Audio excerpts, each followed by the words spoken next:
उत्तर प्रदेश में भी double engine की सरकार है। क्या सरकार रोजगार सेवकों का मानदेय प्रति माह कम से कम 30,000 करेगी? योजना में कार्य करने वाले श्रमिकों के भुगतान में सर कई महीनों का समय लगता है। उस परिस्थिति में बेचारा श्रमिक कर्जा लेकर अपने घर परिवार का भरण पोषण करता है। जब हम सभी चीज़ों में आगे हैं, टेक्नोलॉजी में आगे हैं, तो आखिर उनके भुगतान में इतना समय क्यों लगता है? सदस्य को बताना चाहूँगी कि मनरेगा के मजदूरों को प्रतिदिन 252 रुपये की दर से मजदूरी दी जाती है। और महोदय, ये मजदूरी निर्धारण एवं अधिकतम रोजगार दिवस निर्धारण भारत सरकार द्वारा निश्चित होते हैं। जब वर्ष में 2 बार जब फसल कटेगी, उस समय मनरेगा का कार्य कृषकों को मजदूर नहीं मिलते हैं तो मनरेगा कार्य 60 दिन के लिए रोक दिया जाएगा और 15 दिन के सापेक्ष अब 7 दिन में ही मजदूरी का भुगतान होगा। मंत्री जी, ये बताने का कष्ट करेंगे, आप कहते हैं सबका साथ, सबका विकास और सबका विश्वास। क्या है जो गरीब का बच्चा आज भी फर्श पर बैठ कर पढ़ रहा है, उसको बराबर का दर्जा दिया जाएगा? जब से राष्ट्रीय शिक्षा नीति लागू की गई, राष्ट्रीय शिक्षा नीति लागू करने के बाद उसके अंतर्गत स्पष्ट किया गया कि जो शिक्षा का माध्यम होना चाहिए वो घर की भाषा, मातृभाषा, स्थानीय भाषा या क्षेत्रीय भाषा होना चाहिए। मेरा प्रश्न जो था मंत्री जी से ये था कि सरकार ने विगत 9 वर्षों में बच्चों की संख्या बढ़ाने के लिए क्या कोई योजना बनाई थी, और अगर कोई कार्य किया था जिससे कि प्राइमरी स्कूलों में बच्चे बढ़ सके, तो उस योजना की वजह से क्या लाभ हुआ और कितने बच्चे बढ़े भी कर सकते हैं। लेकिन जिन स्कूलों में टीचर्स ही नहीं है, जिन स्कूलों के टीचर्स प्रताड़ित हो रहे हैं, वहां पे हम कैसे चाहेंगे और कैसे पा पाएंगे कि हमारे बच्चे बढ़ रहे हैं। 1508 ऐसे स्कूल हैं जो सिर्फ और सिर्फ एक टीचर की वजह से चल रहे हैं, और कई सारे ऐसे स्कूल हैं जहां सिर्फ और सिर्फ शिक्षा मित्र हैं। जो टीचर्स आज आपके BLO बने पड़े हैं, जो टीचर आपके सर्वे कर रहे हैं, जो टीचर गणना कर रहे हैं, जो टीचर आपके मिड डे मील करवा रहे हैं, जो टीचर आपके अगर समूह का विवाह हो रहा है तो उसमें दुल्हन को ब्यूटी पार्लर लेकर के जा रहे हैं, और अलीगढ़ में तो हद मचा दी, एक टीचर को आपने कुत्ता गिनवाने के लिए लगा दिया। ये आपकी सरकार है। ये हम कहते हैं कि हमारा जो गुरु होता है, गुरु ब्रह्मा, गुरु विष्णु, और आपने गुरु को कहां ला करके पटक दिया। ये आपकी सरकार है। द्वारा किसी भी बेसिक शिक्षा विभाग के अंतर्गत परिषदीय विद्यालय को बंद करने का निर्णय नहीं लिया गया। हर एक विद्यालय यथावत जिस तरीके से चल रहा था और जो विद्यालय का यूडाइस कोड था वो अभी भी उसी तरह से यथावत है और हर विद्यालय अभी भी कार्यरत है। की संख्या में शिक्षकों का तबादला हुआ है, ट्रांसफर हुआ है, और ऑनलाइन एक पारदर्शी व्यवस्था का पालन करते हुए हमारे ट्रांसफर की प्रक्रिया पे किसी भी तरह की यूपी विधानसभा के शीतकालीन सत्र में तीसरे दिन सवालों की गूंज ने सरकार की नीतियों को कटघरे में खड़ा कर दिया। प्रश्नकाल के दौरान समाजवादी पार्टी के विधायकों ने मनरेगा से लेकर शिक्षा नीति व्यवस्था तक योगी सरकार पर तीखे सवालों की बौछार कर दी। लेकिन सबसे ज्यादा चर्चा में रही सपा विधायक डॉक्टर रागिनी सोनकर, जिन्होंने बेसिक शिक्षा विभाग की जमीनी हकीकत उजागर करते हुए सरकार से सीधे और असहज करने वाले सवाल पूछ डाले। शिक्षकों की मौत, गैर शैक्षणिक ड्यूटी भर्ती और शिक्षा मित्रों के भविष्य पर अब सरकार से जवाब मांगा जा रहा है। उक्त योजना के क्रियान्वयन में रोजगार सेवक मनरेगा कर्मी महत्वपूर्ण भूमिका निभाते हैं। लगभग 20 साल से वह सभी कार्य कर रहे हैं। क्या सरकार वर्तमान समय में महंगाई को देखते हुए, क्योंकि उनका जो मानदेय है वर्तमान समय में 7,788 रुपये प्रति माह EPF कटकर है, जबकि मध्य प्रदेश में 18,000, झारखंड में 23,140 रुपये प्रति माह है। उत्तर प्रदेश में भी डबल इंजन की सरकार है। क्या सरकार रोजगार सेवकों का मानदेय प्रति माह कम से कम 30,000 करेगी? क्योंकि जब झारखंड जैसे छोटे राज्य इतने 23,000 रुपये दे रहे हैं, तो हमारे यहाँ डबल इंजन की सरकार है। क्या उत्तर प्रदेश सरकार भी प्रति माह उनको 30,000 रुपये मान देने का काम करेगी कि नहीं करेगी? दूसरा मानवर, आपकी अनुमति से जो मेरा अनुपूरक है कि मनरेगा योजना में कार्य करने वाले श्रमिकों के भुगतान में सर कई महीनों का समय लगता है। उस परिस्थिति में बेचारा श्रमिक कर्जा लेकर अपने घर परिवार का भरण पोषण करता है। जब हम सभी चीज़ों में आगे हैं, टेक्नोलॉजी में आगे हैं, तो आखिर उनके भुगतान में इतना समय क्यों लगता है? और इसके साथ साथ जो माननीय मंत्री जी ने जवाब दिया कि 200 केवल 52 रुपये उनकी मजदूरी मिल रही है। सर, इतनी बड़ी इकॉनमी हमारी उत्तर प्रदेश सरकार की है और मजदूर जो श्रमिक है हमारा उसकी महत्वपूर्ण भूमिका उत्तर प्रदेश को बढ़ाने में है। तो जो मेरा अनुपूरक है कि माननीय मंत्री जी 252 रुपये की जगह क्या उनकी मजदूरी 700 रुपये प्रति माह करने का काम करेंगे, और क्या कोई ऐसी गाइडलाइन बनाएंगे कि यदि मजदूर दिसंबर महीने में काम करे तो जनवरी माह के प्रथम सप्ताह में उसका भुगतान हो जाए। आपकी अनुमति से सर एक तीसरा मेरा अनुपूरक है छोटा सा। दो सर, अनुपूरक अलाउड हैं, तीसरा सर अगर अनुमत हो छोटी, इसमें सर चर्चा में आ रहा है कि इसमें किसानों को भी जोड़ने की कयावत हो रही है जो अभी, तो क्या जो नई गाइडलाइन आई है उसमें से किसानों को जोड़ा जाएगा, और यदि अगर किसानों से जोड़ा जाएगा तो क्या उसका लाभ सूक्ष्म लघु सीमांत सभी किसानों को मिलेगा? अगर मिलेगा तो किस प्रकार इस योजना का क्रियान्वयन होगा? धन्यवाद सर। माननीय मंत्री जी। माननीय अध्यक्ष जी, आपके माध्यम से मैं माननीय सदस्य को बताना चाहूँगी कि मनरेगा के मजदूरों को प्रतिदिन 252 रुपये की दर से मजदूरी दी जाती है।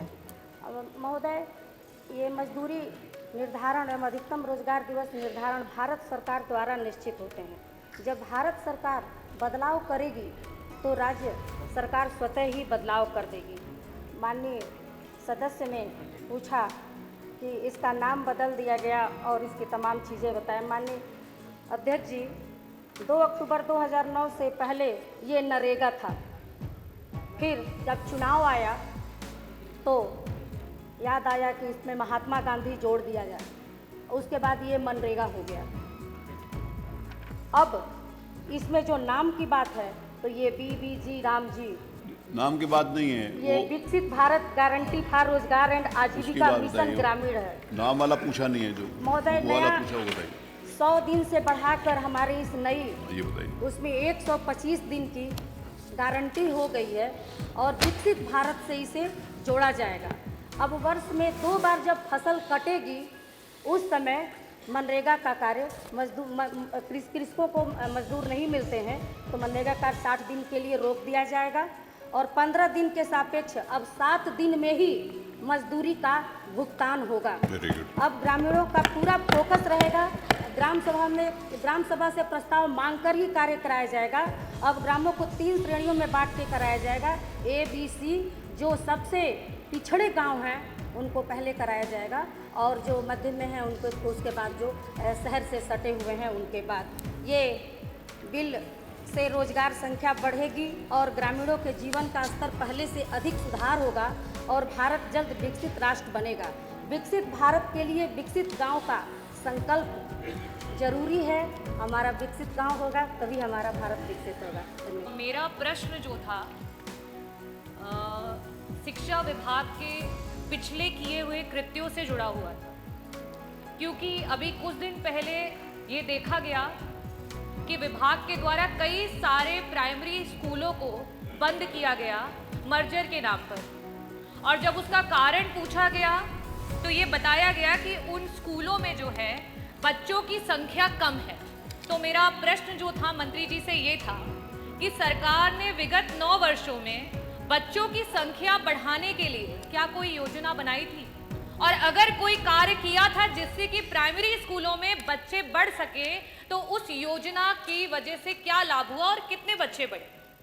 अध्यक्ष जी, उत्तर जो है वो बड़ा ही निराशापूर्ण है और उत्तर ये रहा कि कोई बच्चे नहीं बढ़े हैं।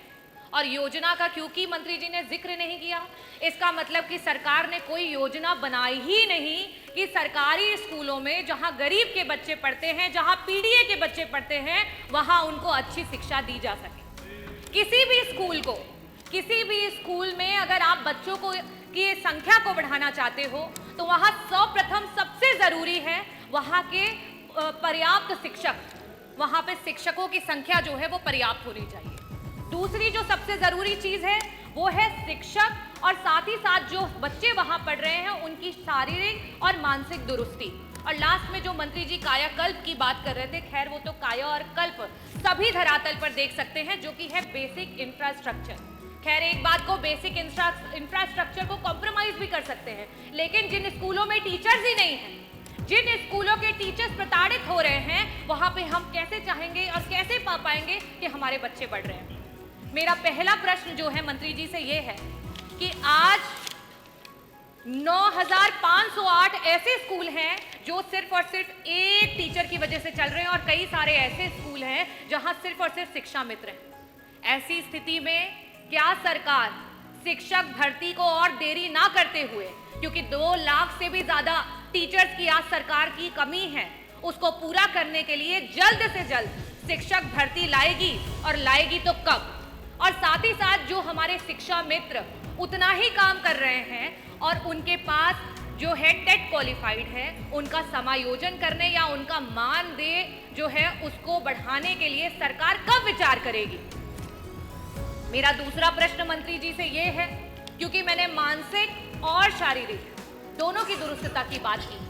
जो टीचर्स आज आपके बीएलओ बने पड़े हैं, जो टीचर आपके सर्वे कर रहे हैं, जो टीचर गणना कर रहे हैं, जो टीचर आपके मिड डे मील करवा रहे हैं, जो टीचर आपके अगर समूह का विवाह हो रहा है तो उसमें दुल्हन को ब्यूटी पार्लर लेकर के जा रहे हैं, और अलीगढ़ में तो हद मचा दी, एक टीचर को आपने कुत्ता गिनवाने के लिए लगा दिया। ये आपकी सरकार है। ये हम कहते हैं कि हमारा जो गुरु होता है, गुरु ब्रह्मा, गुरु विष्णु, और आपने गुरु को कहां ला करके पटक दिया। ये आपकी सरकार है। मैं ये पूछना चाहती हूँ, क्या ऐसी मानसिक उत्पीड़ना के साथ आप ये कर पाएंगे कि हमारे प्राइमरी स्कूल के जो हैं बच्चे बढ़ पाए? मेरा प्रश्न आपसे ये है कि अंतर जनपदीय आज 10-10 साल से टीचर्स बैठे हुए हैं, उनके ट्रांसफर्स नहीं हो पा रहे हैं।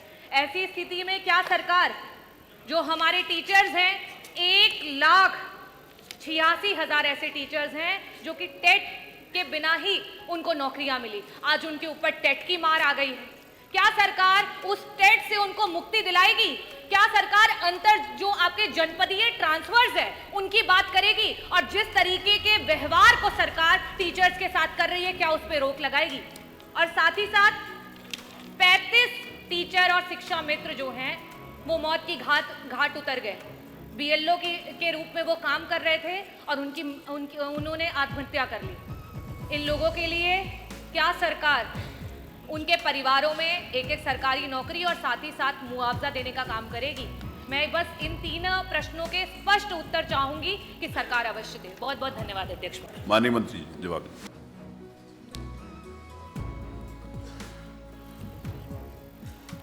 माननीय अध्यक्ष जी, बार बार विपक्ष के द्वारा सदन में भी और आमजन में भी ये पूरा प्रयास किया गया कि बेसिक शिक्षा विभाग के अंतर्गत परिषदीय विद्यालयों को बंद करने का निर्णय लिया गया और सरकार ने बच्चों के भविष्य को जो संवारने के लिए स्कूल बनाए गए थे उनको बंद करके बच्चों को दूसरे स्कूलों में भेजने का काम किया। मैं पहले भी इसको स्पष्ट कर चुका हूं कि सरकार के द्वारा किसी भी बेसिक शिक्षा विभाग के अंतर्गत परिषदीय विद्यालय को बंद करने का निर्णय नहीं लिया गया। हर एक विद्यालय यथावत जिस तरीके से चल रहा था और जो विद्यालय का यूडाइस कोड था वो अभी भी उसी तरह से यथावत है और हर विद्यालय अभी भी कार्यरत है।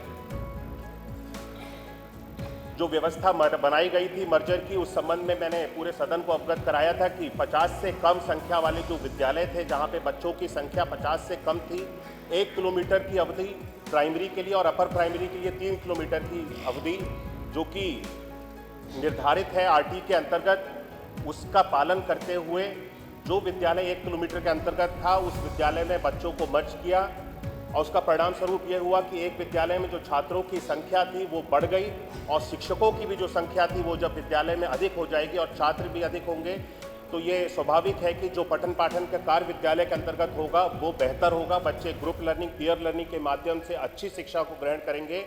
इस चीज़ को हम लोग सोचते हुए ये निर्णय लिया गया था और इसका जो स्वरूप आया है, इसका जो फल मिला है हम लोगों को, वो भी अच्छा हुआ है। और जो विद्यालय बंद किए गए थे, यानी कि जो बंद नहीं किए गए, जो विद्यालय रिक्त हुए थे खाली मर्जर की प्रक्रिया के बाद में, उन विद्यालयों को प्री प्राइमरी हम यानी कि बाल वाटिका के रूप में हम सब लोगों ने इस वर्ष से एक नई व्यवस्था बना करके चालू किया है। इन विद्यालयों में भी इन बच्चों की पठन पाठन के कार्य हम सब लोग प्रारंभ कर रहे हैं और इसके लिए एक पूरा पाठ्यक्रम अलग से तैयार किया गया है कि इनके भविष्य को हम सब लोग बेहतर किस तरह से बनाएं। तो माननीय सदन में कोई भी विपक्ष के सदस्य इस तरीके की कोई गलत जानकारी ना दें कि सरकार के द्वारा विद्यालयों को बंद किया गया है। लाखों की संख्या में शिक्षकों के जो ट्रांसफर का भी प्रश्न उठाया गया, 2017 से लेकर के अभी तक अंतर जनपदी और जनपद के अंदर भी समायोजन दोनों किए गए और लाखों की संख्या में शिक्षकों का तबादला हुआ है, ट्रांसफर हुआ है और ऑनलाइन एक पारदर्शी व्यवस्था का पालन करते हुए हमारे ट्रांसफर की प्रक्रिया पे किसी भी तरह की कोई आलोचना नहीं होती और किसी भी तरह की कोई उंगली नहीं उठती। इससे पहले जब 2017 से पहले ट्रांसफर किए जाते थे और किस तरीके की ट्रांसफर की व्यवस्था थी, हम में से किसी भी सदस्य से ये छुपा नहीं है और किस तरीके से पूरी तरह से दलाली होती थी और पैसा वसूला जाता था शिक्षकों के ट्रांसफर के नाम पर। और उसके बाद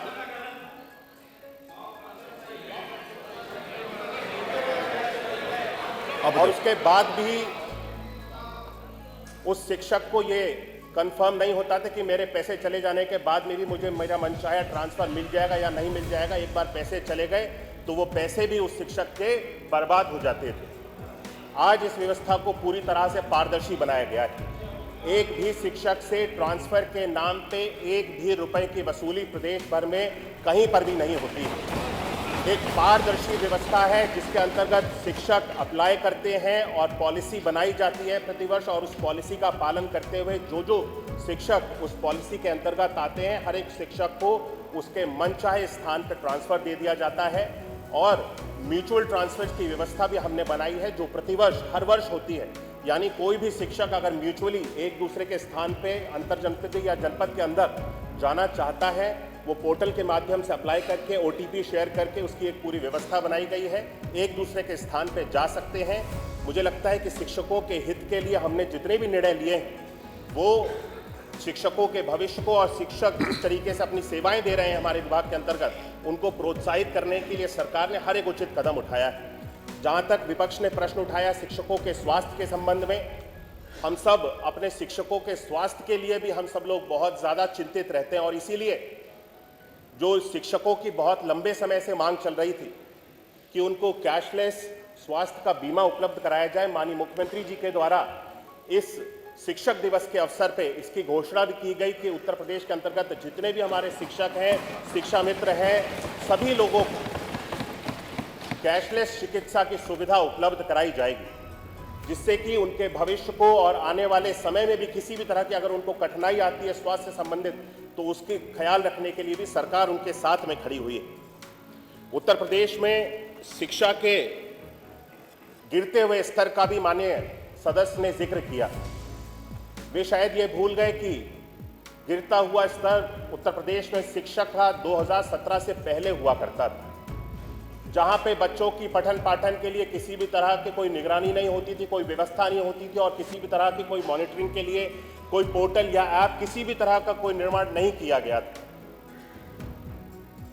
राष्ट्रीय सर्वेक्षण जो NAS की रिपोर्ट है वो ये अपने आप में बताती है कि अगर हम पूरे देश का औसत देखें और उत्तर प्रदेश का अगर हम औसत देखें तो वो हर एक कक्षा में उत्तर प्रदेश का औसत पूरे राष्ट्र के औसत से बढ़ा हुआ है। सर का पसीना जब माथे को आता है वो किसान है जो अपने दम पर फसल को उगाता है। आन है, बान है, शान है, किसान है। किसान इंडिया, चलेगा हल, बढ़ेगा बल।